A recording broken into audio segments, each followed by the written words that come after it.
Saudara Lun, baru-baru ini beredar di media sosial cerita menyedihkan seorang pemuda asal India.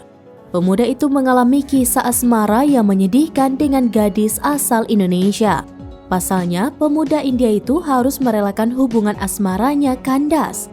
Semua itu dikarenakan lamarannya ditolak oleh calon mertua atau orang tua sang gadis.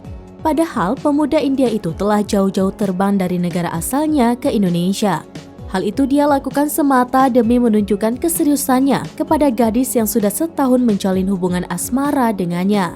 Namun, bukannya mendapat kabar bahagia, ia justru harus merelakan gadis pujaannya lantaran lamarannya ditolak orang tua si gadis.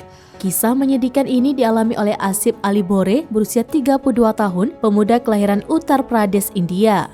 Cerita asmaranya yang kandas di rumah gadis pujaannya, Syarifah Khairunisa berusia 28 tahun ini pun sempat mehebohkan warganet di media sosial. Mengutip Kompas.com, Kabid Kewaspadaan Nasional dan Penanganan Konflik Dinas Kesbangpol Kabupaten Wajo Nur Panca menjelaskan kronologi kandasnya asmara pemuda asal India tersebut. Kandasnya hubungan asmara Asif berawal saat dirinya tiba di kediaman orang tua Syarifah di Desa Watang Rumpia, Kecamatan Majauleng, Kabupaten Wajo, Sulawesi Selatan pada Jumat 17 Februari 2023. Kedatangan Asif saat itu bermaksud untuk melamar Syarifah yang sejak setahun lalu telah menjalin hubungan asmara melalui media sosial. Namun, lamaran Asif ditolak oleh orang tua Syarifah lantaran putrinya telah dijodohkan dengan pria lain asal kota Palu, Sulawesi Tengah.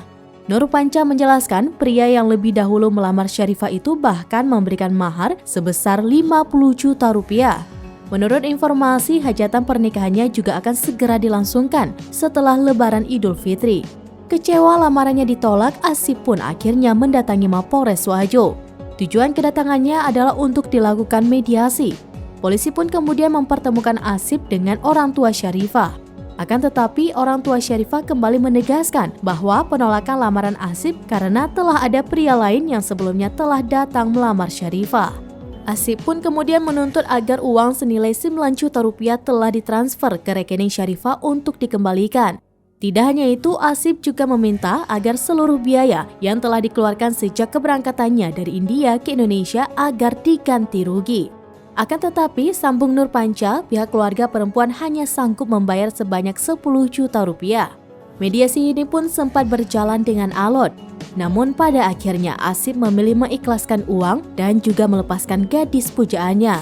Ia bahkan mendoakan agar gadis pujaan hatinya kelak bahagia dengan pria lain.